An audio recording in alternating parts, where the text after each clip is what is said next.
ನಮಸ್ಕಾರ ಸ್ನೇಹಿತರೆ, Kannada jobs corner YouTube ಚಾನೆಲ್ಗೆ ಎಲ್ಲರಿಗೂ ಸ್ವಾಗತ.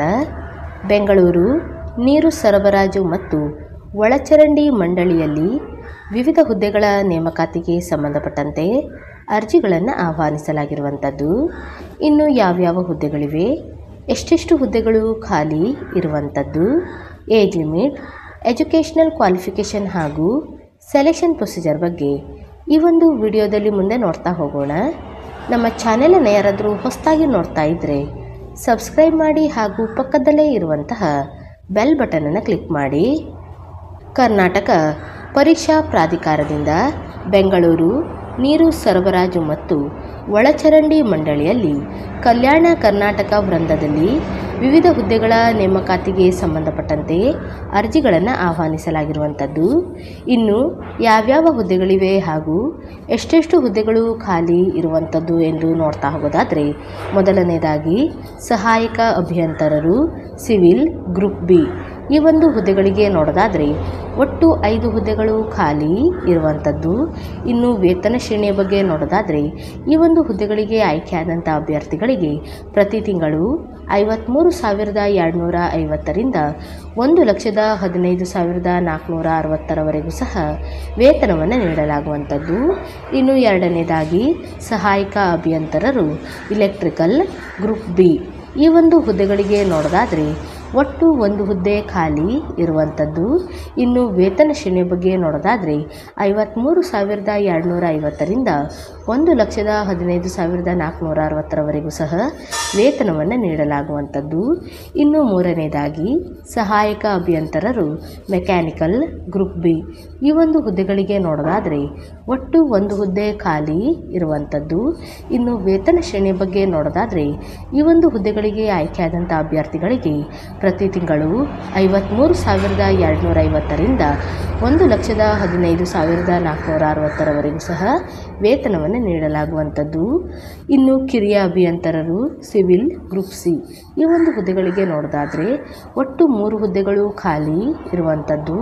ಇನ್ನು ವೇತನ ಶ್ರೇಣಿಯ ಬಗ್ಗೆ ನೋಡೋದಾದರೆ 39,170ರಿಂದ 99,410ರವರೆಗೂ ಸಹ ವೇತನವನ್ನು ನೀಡಲಾಗುವಂಥದ್ದು.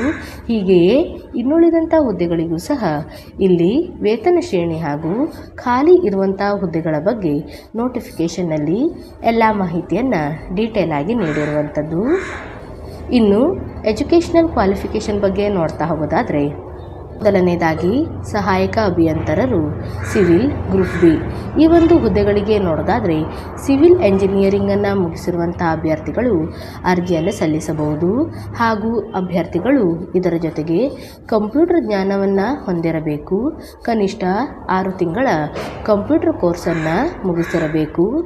ಇನ್ನು ಎರಡನೇದಾಗಿ ಸಹಾಯಕ ಅಭಿಯಂತರರು ಇಲೆಕ್ಟ್ರಿಕಲ್ ಗ್ರೂಪ್ ಬಿ ಈ ಒಂದು ಹುದ್ದೆಗಳಿಗೆ ನೋಡೋದಾದರೆ ಇಲೆಕ್ಟ್ರಿಕಲ್ ಎಂಜಿನಿಯರಿಂಗ್ನ ಮುಗಿಸಿರುವಂಥ ಅಭ್ಯರ್ಥಿಗಳು ಅರ್ಜಿಯನ್ನು ಸಲ್ಲಿಸಬಹುದಾಗಿರುವಂಥದ್ದು. ಹಾಗೂ ಅಭ್ಯರ್ಥಿಗಳು ಇದರ ಜೊತೆಗೆ ಕಂಪ್ಯೂಟರ್ ನಾಲೆಜನ್ನು ಹೊಂದಿರಬೇಕು. ಹಾಗೂ ಕನಿಷ್ಠ 6 ತಿಂಗಳ ಒಂದು ಕಂಪ್ಯೂಟರ್ ಕೋರ್ಸನ್ನು ಸಹ ಮುಗಿಸಿರಬೇಕಾಗಿರುವಂಥದ್ದು. ಇನ್ನು ಮೂರನೇದಾಗಿ ಸಹಾಯಕ ಅಭಿಯಂತರರು ಮೆಕ್ಯಾನಿಕಲ್ ಗ್ರೂಪ್ ಬಿ ಈ ಒಂದು ಹುದ್ದೆಗಳಿಗೆ ನೋಡೋದಾದರೆ ಮೆಕ್ಯಾನಿಕಲ್ ಎಂಜಿನಿಯರಿಂಗ್ನಲ್ಲಿ ಪದವಿಯನ್ನು ಮುಗಿಸಿರುವಂಥ ಅಭ್ಯರ್ಥಿಗಳು ಅರ್ಜಿಯನ್ನು ಸಲ್ಲಿಸಬಹುದು. ಹಾಗೂ ಇದರ ಜೊತೆಗೆ ಅಭ್ಯರ್ಥಿಗಳು 6 ತಿಂಗಳ ಕಂಪ್ಯೂಟರ್ ಕೋರ್ಸನ್ನು ಸಹ ಮುಗಿಸಿರಬೇಕು. ಹೀಗೆಯೇ ಕಿರಿಯ ಅಭಿಯಂತರರು ಸಿವಿಲ್ ಗ್ರೂಪ್ ಸಿ ಈ ಒಂದು ಹುದ್ದೆಗಳಿಗೆ ನೋಡೋದಾದರೆ 3 ವರ್ಷಗಳ ಡಿಪ್ಲೊಮಾ ಇನ್ ಸಿವಿಲ್ ಎಂಜಿನಿಯರಿಂಗನ್ನು ಮಾಡಿರುವಂಥ ಅಭ್ಯರ್ಥಿಗಳು ಅರ್ಜಿಯನ್ನು ಸಲ್ಲಿಸಬಹುದು. ಅಭ್ಯರ್ಥಿಗಳು ಕನಿಷ್ಠ 6 ತಿಂಗಳ ಕಂಪ್ಯೂಟರ್ ಕೋರ್ಸನ್ನು ಸಹ ಮುಗಿಸಿರಬೇಕಾಗಿರುತ್ತದೆ. ಹೀಗೆಯೇ ಇನ್ನುಳಿದಂಥ ಹುದ್ದೆಗಳಿಗೂ ಸಹ ಇಲ್ಲಿ ಎಜುಕೇಷನಲ್ ಕ್ವಾಲಿಫಿಕೇಷನ್ ಬಗ್ಗೆ ಎಲ್ಲ ಮಾಹಿತಿಯನ್ನು ಡೀಟೇಲ್ ಆಗಿ ನೋಟಿಫಿಕೇಷನ್ನಲ್ಲಿ ನೀಡಿರುವಂಥದ್ದು. ಎಲ್ಲವನ್ನು ಸಹ ಒಂದು ಬಾರಿ ಚೆಕ್ ಮಾಡಿ. ಇನ್ನು ಏಜ್ ಲಿಮಿಟ್ ಬಗ್ಗೆ ನೋಡೋದಾದರೆ ಈ ಒಂದು ಹುದ್ದೆಗಳಿಗೆ ಅರ್ಜಿ ಸಲ್ಲಿಸುವಂಥ ಅಭ್ಯರ್ಥಿಗಳಿಗೆ ಕನಿಷ್ಠ 18 ವರ್ಷ ಪೂರ್ಣಗೊಂಡಿರಬೇಕು. ಇನ್ನು ಆಯಾ ಕ್ಯಾಟಗರಿಗೆ ಸಂಬಂಧಪಟ್ಟಂತೆ ಏಜ್ ರಿಲ್ಯಾಕ್ಸೇಷನನ್ನು ಸಹ ನೀಡಿರುವಂಥದ್ದು. ಮೊದಲನೆಯದಾಗಿ ಸಾಮಾನ್ಯ ಕೆಟಗರಿಯ ಅಭ್ಯರ್ಥಿಗಳಿಗೆ ಗರಿಷ್ಠ 38 ವರ್ಷದವರೆಗೆ ಅರ್ಜಿಯನ್ನು ಸಲ್ಲಿಸಲು ಅವಕಾಶವನ್ನು ನೀಡಲಾಗಿರುವಂಥದ್ದು. ಇನ್ನು category 2A, 2B, 3A, 3B ಈ ಒಂದು ಅಭ್ಯರ್ಥಿಗಳಿಗೆ ಗರಿಷ್ಠ 41 ವರ್ಷದವರೆಗೆ ಅರ್ಜಿಯನ್ನು ಸಲ್ಲಿಸಲು ಅವಕಾಶವನ್ನು ನೀಡಲಾಗಿರುವಂಥದ್ದು. ಇನ್ನು ಪರಿಶಿಷ್ಟ ಜಾತಿ, ಪರಿಶಿಷ್ಟ ಪಂಗಡ ಹಾಗೂ ಕೆಟಗರಿ 1 ಅಭ್ಯರ್ಥಿಗಳಿಗೆ 43 ವರ್ಷಗಳವರೆಗೆ ಅರ್ಜಿಯನ್ನು ಸಲ್ಲಿಸಲು ಅವಕಾಶವನ್ನು ನೀಡಲಾಗಿರುವಂಥದ್ದು. ಹೀಗೆಯೇ ಮಾಜಿ ಸೈನಿಕರು, ವಿಶೇಷ ಚೇತನ ಅಭ್ಯರ್ಥಿಗಳು ಹಾಗೂ ವಿಧವೆಯಾಗಿರುವಂಥ ಅಭ್ಯರ್ಥಿಗಳಿಗೂ ಸಹ ಏಜ್ ರಿಲ್ಯಾಕ್ಸೇಷನನ್ನು ನೀಡಲಾಗಿರುವಂಥದ್ದು. ಇನ್ನು ಅರ್ಜಿಯನ್ನು ಸಲ್ಲಿಸುವಂತಹ ವಿಧಾನದ ಬಗ್ಗೆ ನೋಡೋದಾದರೆ ಅಭ್ಯರ್ಥಿಗಳು ಆನ್ಲೈನ್ ಮುಖಾಂತರ ಅರ್ಜಿಯನ್ನು ಸಲ್ಲಿಸಬೇಕಾಗಿರುವಂಥದ್ದು. ಇನ್ನು ಅಭ್ಯರ್ಥಿಗಳಿಗೆ ಅರ್ಜಿಯನ್ನು ಸಲ್ಲಿಸಲು ವೆಬ್ಸೈಟ್ ವಿಳಾಸವನ್ನು ಸಹ ನೀಡಿರುವಂಥದ್ದು.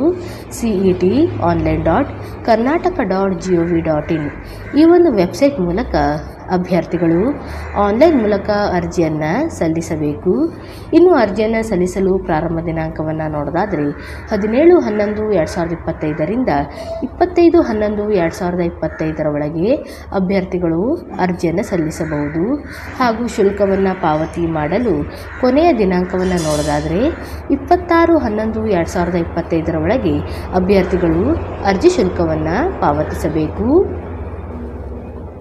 ಇನ್ನು ಅಪ್ಲಿಕೇಶನ್ ಫೀಸ್ ಬಗ್ಗೆ ನೋಡ್ತಾ ಹೋಗೋದಾದರೆ ಸಾಮಾನ್ಯ ಹಾಗೂ ಇತರ ಹಿಂದುಳಿದ ಕೆಟಗರಿಯ ಅಭ್ಯರ್ಥಿಗಳಿಗೆ ಅಂದರೆ category 2A, 2B, 3A, 3B ಹಾಗೂ ಸಾಮಾನ್ಯ ವರ್ಗದ ಅಭ್ಯರ್ಥಿಗಳಿಗೆ 750 ರೂಪಾಯಿ ಅಪ್ಲಿಕೇಶನ್ ಫೀಸ್ ಇರುವಂಥದ್ದು.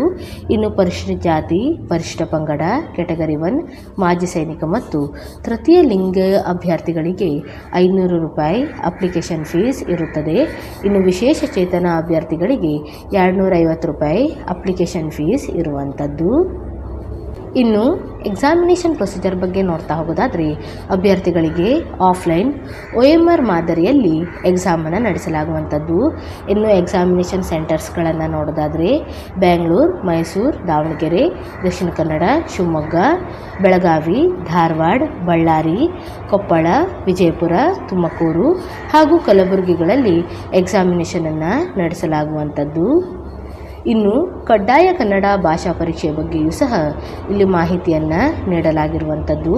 SSLC ಅಥವಾ ತತ್ಸಮಾನ ವಿದ್ಯಾರ್ಹತೆಯಲ್ಲಿ ಕನ್ನಡ ಭಾಷೆಯನ್ನು ಪ್ರಥಮ ಅಥವಾ ದ್ವಿತೀಯ ಭಾಷೆಯನ್ನಾಗಿ ವ್ಯಾಸಂಗ ಮಾಡಿದ್ದಲ್ಲಿ ಅಥವಾ ಕರ್ನಾಟಕ ಪರೀಕ್ಷಾ ಪ್ರಾಧಿಕಾರದಿಂದ ಅಥವಾ ಕರ್ನಾಟಕ ಲೋಕಸೇವಾ ಆಯೋಗದಿಂದ ನಡೆಸಲಾಗುವಂತಹ ಕಡ್ಡಾಯ ಕನ್ನಡ ಪರೀಕ್ಷೆಯಲ್ಲಿ ಉತ್ತೀರ್ಣರಾದಂಥ ಅಭ್ಯರ್ಥಿಗಳಿಗೆ ಈ ಒಂದು ಕಡ್ಡಾಯ ಕನ್ನಡ ಭಾಷಾ ಪರೀಕ್ಷೆಯಿಂದ ವಿನಾಯಿತಿ ಇರುವಂಥದ್ದು. ಇನ್ನುಳಿದ ಅಭ್ಯರ್ಥಿಗಳಿಗೆ ಕಡ್ಡಾಯ ಕನ್ನಡ ಭಾಷಾ ಪರೀಕ್ಷೆಯನ್ನು ನಡೆಸಲಾಗುವಂಥದ್ದು. ಒಟ್ಟು 150 ಅಂಕಗಳಿಗೆ ಈ ಒಂದು ಎಕ್ಸಾಮನ್ನು ನಡೆಸಲಾಗುತ್ತದೆ. ಇನ್ನು ಎಕ್ಸಾಮಿನೇಷನ್ ಪ್ರೊಸೀಜರ್ ಹಾಗೂ ಎಕ್ಸಾಮಿನೇಷನ್ ಸಿಲೆಬಸ್ ಬಗ್ಗೆ ನೋಡ್ತಾ ಹೋಗೋದಾದರೆ ಮೊದಲನೇದಾಗಿ ಸಹಾಯಕ ಅಭಿಯಂತರರು ಸಿವಿಲ್ ಗ್ರೂಪ್ ಬಿ ಹಾಗೂ ಎರಡನೇದಾಗಿ ಸಹಾಯಕ ಅಭಿಯಂತರರು ಎಲೆಕ್ಟ್ರಿಕಲ್ ಗ್ರೂಪ್ ಬಿ ಹಾಗೂ ಸಹಾಯಕ ಅಭಿಯಂತರರು ಮೆಕ್ಯಾನಿಕಲ್ ಗ್ರೂಪ್ ಬಿ ಈ ಒಂದು ಹುದ್ದೆಗಳಿಗೆ ನೋಡೋದಾದರೆ ಒಟ್ಟು 2 ಪೇಪರ್ಗಳು ಇರುವಂಥದ್ದು. ಪೇಪರ್ 1ನಲ್ಲಿ ಒಟ್ಟು 300 ಅಂಕಗಳಿಗೆ ಎಕ್ಸಾಮನ್ನು ನಡೆಸಲಾಗುತ್ತದೆ ಹಾಗೂ ಪೇಪರ್ 2 ನಿರ್ದಿಷ್ಟ ಪತ್ರಿಕೆಯಲ್ಲಿ 300 ಅಂಕಗಳಿಗೆ ಎಕ್ಸಾಮನ್ನು ನಡೆಸಲಾಗುವಂಥದ್ದು ಹಾಗೂ ಪ್ರತಿಯೊಂದು ಪೇಪರ್ಗೂ ಸಹ 2 ಗಂಟೆಗಳ ಕಾಲಾವಕಾಶವನ್ನು ನೀಡಲಾಗುವಂಥದ್ದು.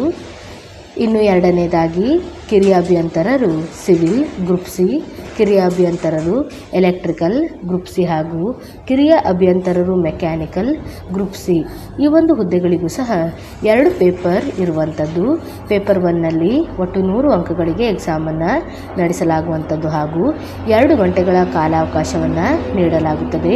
ಇನ್ನು ಪೇಪರ್ 2 ನಿರ್ದಿಷ್ಟ ಪತ್ರಿಕೆಯಲ್ಲಿ 100 ಅಂಕಗಳಿಗೆ ಎಕ್ಸಾಮನ್ನು ನಡೆಸಲಾಗುವಂಥದ್ದು ಹಾಗೂ 2 ಗಂಟೆಗಳ ಕಾಲಾವಕಾಶವನ್ನು ನೀಡಲಾಗುವಂಥದ್ದು. ಹೀಗೆಯೇ ಇನ್ನುಳಿದಂಥ ಹುದ್ದೆಗಳಿಗೂ ಸಹ ಎಕ್ಸಾಮಿನೇಷನ್ ಪ್ರೊಸೀಜರ್ ಬಗ್ಗೆ ಹಾಗೂ ಸಿಲೆಬಸ್ ಬಗ್ಗೆ ಇಲ್ಲಿ ನೋಟಿಫಿಕೇಷನ್ನಲ್ಲಿ ಎಲ್ಲ ಮಾಹಿತಿಯನ್ನು ಡೀಟೇಲ್ ಆಗಿ ನೀಡಿರುವಂಥದ್ದು. ಎಲ್ಲವನ್ನು ಸಹ ಒಂದು ಬಾರಿ ಚೆಕ್ ಮಾಡಿ. ಇನ್ನು ನೆಗೆಟಿವ್ ಮಾರ್ಕಿಂಗ್ ಬಗ್ಗೆ ನೋಡ್ತಾ ಹೋಗೋದಾದರೆ ಪ್ರತಿಯೊಂದು ತಪ್ಪಾದ ಉತ್ತರಕ್ಕೂ ಸಹ 1/4 ನೆಗೆಟಿವ್ ಮಾರ್ಕಿಂಗ್ ಇರುವಂಥದ್ದು. ಇನ್ನು OMR ಉತ್ತರ ಪತ್ರಿಕೆಯಲ್ಲಿ 5 ಆಯ್ಕೆಯನ್ನು ನೀಡಲಾಗಿರುತ್ತದೆ. ಉತ್ತರಿಸದೇ ಇರುವಂಥ ಪ್ರಶ್ನೆಗಳಿಗೆ 5ನೇ ವೃತ್ತವನ್ನು ಶೇಡ್ ಮಾಡಬೇಕಾಗಿರುವಂಥದ್ದು. ಇನ್ನು ಯಾವುದೇ ವೃತ್ತವನ್ನು ಶೇಡ್ ಮಾಡಿಲ್ಲದಿದ್ದರೆ ಪ್ರತಿ ಪ್ರಶ್ನೆಗೂ ಸಹ 1/4 ಅಂಕವನ್ನು ಕಳೆಯಲಾಗುವಂಥದ್ದು. ಹೀಗೆಯೇ ಬೆಂಗಳೂರು ನೀರು ಸರಬರಾಜು ಮತ್ತು ಒಳಚರಂಡಿ ಮಂಡಳಿಯಲ್ಲಿ ಉಳಿದ ಮೂಲ ವೃಂದದಲ್ಲೂ ಸಹ ವಿವಿಧ ಹುದ್ದೆಗಳ ನೇಮಕಾತಿಗೆ ಸಂಬಂಧಪಟ್ಟಂತೆ ಅರ್ಜಿಗಳನ್ನು ಆಹ್ವಾನಿಸಲಾಗಿರುವಂಥದ್ದು. ಹಾಗೆಯೇ ಈ ಎಲ್ಲ ಹುದ್ದೆಗಳಿಗೂ ಸಹ ನೋಟಿಫಿಕೇಷನ್ನಲ್ಲಿ ಎಲ್ಲ ಮಾಹಿತಿಯನ್ನು ಡೀಟೇಲ್ ಆಗಿ ನೀಡಿರುವಂಥದ್ದು. ಎಲ್ಲವನ್ನು ಸಹ ಒಂದು ಬಾರಿ ಚೆಕ್ ಮಾಡಿ. ಇನ್ನು ಆಸಕ್ತ ಮತ್ತು ಅರ್ಹ ಅಭ್ಯರ್ಥಿಗಳು ಈ ಒಂದು ಹುದ್ದೆಗಳಿಗೆ ಅರ್ಜಿಯನ್ನು ಸಲ್ಲಿಸಬಹುದು. ಇವಿಷ್ಟು ಬೆಂಗಳೂರು ನೀರು ಸರಬರಾಜು ಮತ್ತು ಒಳಚರಂಡಿ ಮಂಡಳಿಯಲ್ಲಿ ಕರೆಯಲಾದಂತಹ ವಿವಿಧ ಹುದ್ದೆಗಳ ನೇಮಕಾತಿಗೆ ಸಂಬಂಧಪಟ್ಟಂತಹ ಮಾಹಿತಿಯಾಗಿರುವಂಥದ್ದು. ಈ ಒಂದು ವಿಡಿಯೋ ನಿಮಗೆ ಇಷ್ಟವಾಗಿದ್ದಲ್ಲಿ ಒಂದು ಲೈಕ್ ಮಾಡಿ, ಶೇರ್ ಮಾಡಿ ಹಾಗೂ ಸಬ್ಸ್ಕ್ರೈಬ್ ಮಾಡಿ. ಜೊತೆಗೆ ಪಕ್ಕದಲ್ಲಿ ಇರುವಂತಹ ಬೆಲ್ ಬಟನನ್ನು ಕ್ಲಿಕ್ ಮಾಡಿ.